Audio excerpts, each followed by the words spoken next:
Section को। Section यानी धारा। धारा क्या होता है, सेक्शन किसे कहते हैं? तो सेक्शन एक स्टैट्यूट का सबसे बड़ा और प्राइमरी डिवीजन होता है।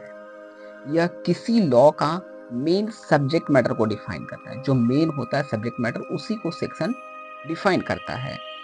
इसका मेन जो पर्पस होता है, लॉ के प्रोविजन को ऑर्गेनाइज करना और उसका स्कोप बताना होता है। ये सेक्शन का काम होता है। जैसे अगर एग्जाम्पल से हम समझें, जैसे सेक्शन 70 है बीएनएस का है, तो गैंग रेप के बारे में बताता है यानी डिफाइन करता है। वहीं सेक्शन 101 जो होता है यानी मर्डर यानी हत्या के बारे में बताता है। इसको हम सेक्शन कहेंगे। सीधा जो बताता है, जो डिफिनीशन बताता है या फिर जो मेन सब्जेक्ट मैटर को बताता है, उसको हम सेक्शन के नाम से जानते हैं। वहीं सेक्शन 103 जो है वो पनिशमेंट फॉर मर्डर यानी हत्या के लिए सजा के बारे में बात करता है। उसके बाद चलते हैं सब सेक्शन के बारे में, यानी इसको उपधारा कहा जाता है। तो उपधारा क्या होता है?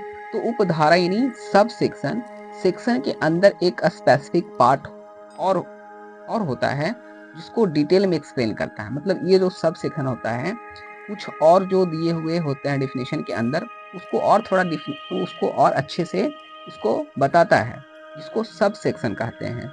इसका मेन पर्पस यही होता है कि सेक्शन के ब्रॉडर आइडिया को छोटी छोटी पार्ट्स में तोड़कर क्लियरिटी प्रोवाइड। तो ये जो सब सेक्शन होता है, जो छोटी छोटी चीज़ों को इसको तोड़ करके अच्छे से और बताता है।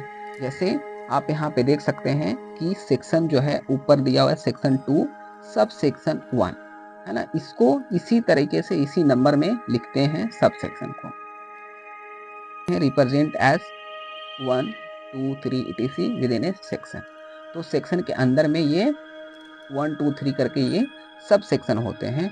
आप एग्जाम्पल से समझ सकते हैं। Section 70 BNS definition of gang rape, तो इसके अंदर में जो दिया गया है सब सेक्शन 1 में, वो describe situation in which an act amount of gang rape, यानी गैंग रेप के बारे में बताता है।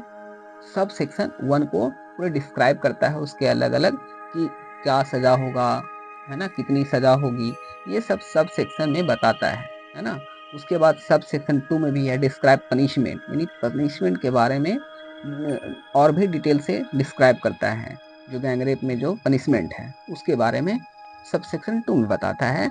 सेक्शन 70 बीएनएस का डेफिनेशन, तो इसको सब सेक्शन कहते हैं। Section 70 sub section 1, section 70 BNS gang rape, वहीं उसके अंदर क्या होगा सब सेक्शन। तो सब सेक्शन में सब सेक्शन 1 है यानी define what constitute gang rape, sub section 2 है जो specific punishment for gang rape के बारे में बात करता है। तो यह सब जो है इसको इस तरीके से दिखाया गया है। क्लॉज यानी उपबंध। क्लॉज क्या होता है? तो क्लॉज किसी सब सेक्शन का एक और स्पेसिफिक पार्ट होता है जो एक इंडिविजुअल पॉइंट या कंडीशन को एक्सप्लेन करता है। जैसे आप देख सकते हैं यहाँ सबसे पहले सेक्शन है, फिर सब सेक्शन है, फिर उसके बाद क्लॉज है। इसको जो रिप्रेजेंट करने का जो आइडिया होता है, ये अल्फ़ाबेटिकल, स्मॉल अल्फ़ाबेटिकल में ये होता है, जिसमें आप इसको देख सकते हैं। यहाँ से आप एग्जाम्पल में देख सकते हैं क्लॉज को। जैसे क्लॉज में है सेक्शन 63 बीएनएस, सब सेक्शन 1 के अंदर है ना डिफरेंट कंडीशन डिफाइन की गई है। जैसे क्लॉज ए यानी सेक्शन 63 सब सेक्शन 1 और क्लॉज ए यानी यहाँ पे विदाउट कंसेंट, और clause B consent obtained by person. तो ये दो यहाँ पे क्लॉज दिए गए हैं सेक्शन 63 में। उसके बाद आगे चलते हैं। आगे है सब क्लॉज यानी उपखंड। इसको उपखंड कहते हैं। यानी उपखंड क्या होता है, यानी सब क्लॉज क्या होता है? तो सब क्लॉज के अंदर और छोटी ब्रेक डाउन देता है, मतलब ये और छोटी छोटी टुकड़ों में बांट देता है। ठीक है, तो ताकि किसी भी टर्म या फ्रेज जो होते हैं उसको एग्जैक्ट मीनिंग समझने में क्लियरिटी हो, इसलिए इसको सब क्लॉज में भी बांट दिया जाता है। जैसे एग्जाम्पल से समझ सकते हैं, इसको जो रिप्रेजेंट करने का आइडिया होता है, ये रोमन नंबर में 1 2 3 करके ये होता है, जिसको हम सब क्लॉज कहते हैं। ठीक है, इसका मेन पर्पस होता है कि क्लॉज के एलिमेंट्स को और सिंप्लीफाई करके बताए या समझाए। ठीक है, तो ये इसका सब क्लॉज का काम होता है।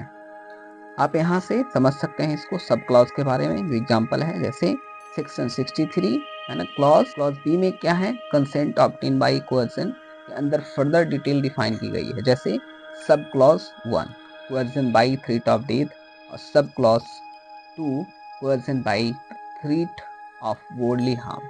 तो ये सब क्लॉज होता है। यहाँ पे आप पूरा देख सकते हैं।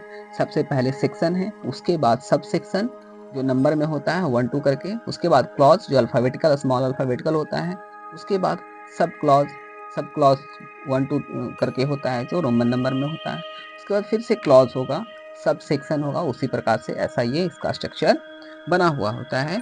आप इसको सेव कर लीजिए, स्क्रीनशॉट कर लीजिए। ये बहुत ही सिंपल और बहुत ही आसान है आपको इसको समझने के लिए। सबसे पहले अगर बात करें जो एक बेयर एक्ट में होता है, तो सबसे पहले उसमें एक्ट होता है, फिर चैप्टर होता है, उसके बाद सेक्शन होता है, उसके बाद सब सेक्शन, उसके बाद क्लॉज, उसके बाद सब क्लॉज।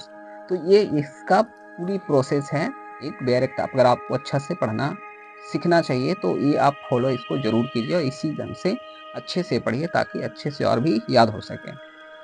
आप इसको देख सकते हैं एक्ट क्या होता है। तो पूरा स्टेट्यूट लॉ जैसे भारतीय न्याय संहिता एक एक्ट है।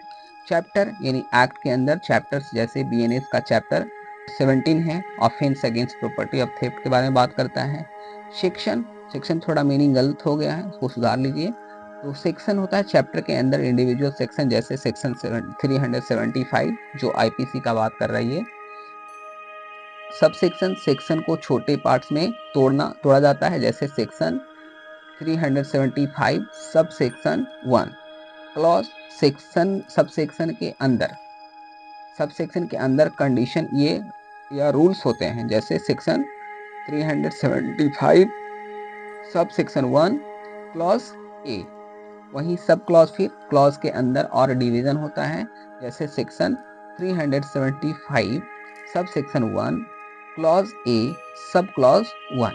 तो ऐसे करके आप इसको पढ़ सकते हैं।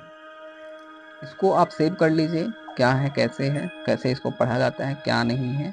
लीगल नोटिस अंडर बीएनएस जो लीगल टर्म है, section sub section clause sub clause है ना, नोटेशन एग्जाम्पल दिया हुआ है, पर्पस दिया हुआ है कि कैसे इसको किया जाता है। तो इसको आप सेव कर लीजिए, आप देखकर भी आपको समझ आ जाएगा।